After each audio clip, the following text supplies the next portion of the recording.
یہ انہوں نے جہاد میں شرکت کے لیے ایک دوسرے کی معاونت کی.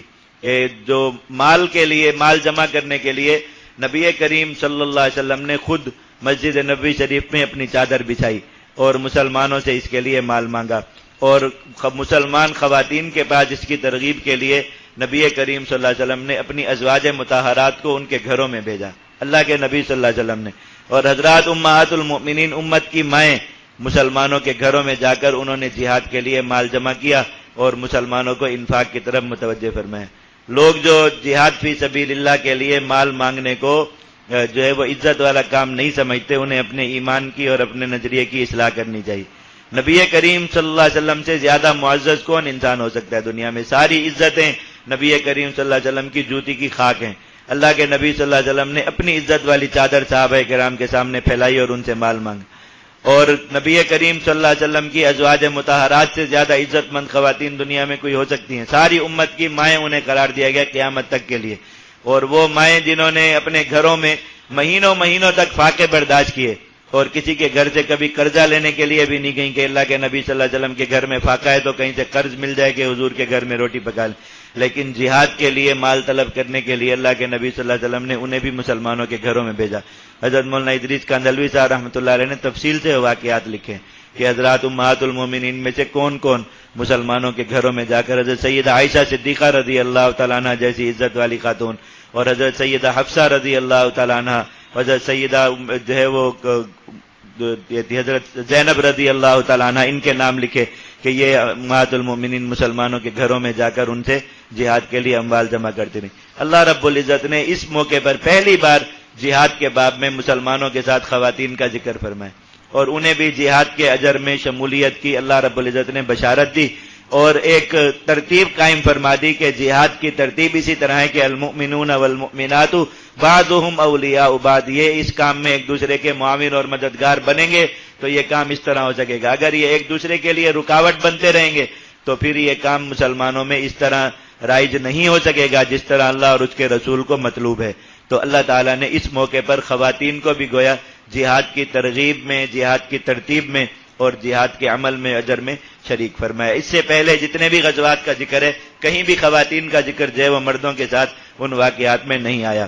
تو گویا ایک پورے معاشرے کا جہاد تھا جو نبی کریم صلی اللہ علیہ وسلم کے زمانے میں، اور اس میں یہ معاشرہ دو حصوں میں تقسیم ہو گیا. اللہ تعالیٰ نے فرمایا المنافقون والمنافقات بعضهم من بعض. منافق مرد اور منافق عورتیں یہ بھی بالکل ایک دوسرے جیسے ہیں کہ مرد عورتوں کو روک رہے ہیں، عورتیں مردوں کو روک رہی ہیں. اگر مرد کے دل میں کوئی بھلائی کا ارادہ آ رہا ہے تو عورت اس کو قابو کر رہی ہے، عورت کے دل میں کوئی بھلائی اور خیر کا جذبہ آ رہا ہے تو مرد اس کو اس سے روک رہے ہیں. یہ منافق فرمائے اس کام میں لگے رہتے، ایک دوسرے کے ہاتھ روکتے ہیں. یأمرون بالمنکر وینہون عن المعروف ویقبضون ایدیہم. ایک دوسرے کے ہاتھ روکتے ہیں کہ اللہ کی راہ میں خرچ نہ کرو. اور ادھر مسلمان مردوں اور عورتوں کا کیا معاملہ ہے؟ یأمرون بالمعروف وینہون عن المنکر ویطیعون اللہ ورسولہ. ایک دوسرے کو بھلائی کی طرف بلاتے ہیں. عورت کمزور ہونے لگے مرد اس کو بھلائی کی ترغیب دے، مرد کمزور ہونے لگے عورت اس کو بھلائی کی ترغیب دے. برائیوں سے ایک دوسرے کو روکتے ہیں اور اللہ اور اس کے رسول کی اطاعت میں ایک دوسرے سے بڑھ چڑھ کے حصہ لیتے ہیں. اولئک سیرحمہم اللہ. اللہ تعالیٰ ان پر اپنی رحمت نازل فرمائے گا، ان مردوں پر بھی اور ان عورتوں پر بھی. تو اللہ رب العزت نے گویا ایک نفاق زدہ معاشرے کے مقابلے میں ایک اسلامی معاشرے کی اور جہادی معاشرے کی تشکیل فرمائی کہ مسلمان مرد اور عورتیں مل کر جہاد فی سبیل اللہ کی محنت کریں. اور اللہ تعالیٰ نے مثال بنایا نبی کریم صلی اللہ علیہ وسلم کے گھرانے کو کہ اللہ کے نبی صلی اللہ علیہ وسلم جو ہے وہ جہاد کی ترغیب، دعوت جہاد بھی دے رہے ہیں اور مسلمانوں سے جہاد کے لیے اموال بھی طلب فرما رہے ہیں، خود بھی ان کے ساتھ جہاد پہ نکل رہے ہیں. اور نبی کریم صلی اللہ علیہ وسلم کے گھر کی عزت مآب عورتیں جو ہے وہ مسلمانوں کے گھروں سے جا کے اموال اور زیورات جمع کر کے انہوں نے نبی کریم صلی اللہ علیہ وسلم کی خدمت میں لا کر پیش کیے. اللہ کے نبی صلی اللہ علیہ وسلم نے دعائیں دی. حیرانی کی بات یہ ہے، اس سے بھی زیادہ عجیب بات، کہ نبی کریم صلی اللہ علیہ وسلم نے تشکیل نہیں فرمائی تھی اپنے گھر کی خواتین کی کہ آپ جائیں اور مسلمانوں سے مال مانگیں، بلکہ حضرات امہات المومنین نے جب دیکھا کہ نبی کریم صلی اللہ علیہ وسلم وہ تو مسجد میں ہونے والی ہر کاروائی کی آواز ان کے گھروں میں جاتی تھی کہ مسجد میں کیا کچھ ہو رہا ہے، کیونکہ حجرے بالکل مسجد کی دیوار سے جڑے ہوئے تھے. انہوں نے جب یہ دیکھا کہ مسجد میں اموال جمع ہو رہے ہیں اور نبی کریم صلی اللہ علیہ وسلم اتنی بڑی بڑی بشارتیں دے رہے ہیں، اتنی بڑی جو بھی مال لا رہا ہے اللہ کے نبی صلی اللہ علیہ وسلم اسے تھوڑے مال پر، زیادہ مال پر، کتنی بڑی بڑی بشارتیں. وہ صحابی کھجوریں لائے, انہوں نے چھپا کر حضور کو دی کہ نظر نہ آئے, کہ لوگ دیکھیں کہ ایک آدمی نے اتنی تھوڑی سی چیز جو ہے وہ حضور کی خدمت میں پیش کی. اللہ کے نبی صلی اللہ علیہ وسلم نے اوپر رکھ دی سب کے سامنے, اور فرمایا کہ یہ تو چند دانے ہیں کھجوروں کے, اگر تم میں سے کوئی آدھے کھجور کے ذریعے بھی اللہ کی جہنم سے بچ سکتا ہو تو وہ بھی لائے اور پیش کرے, وہ بھی دے.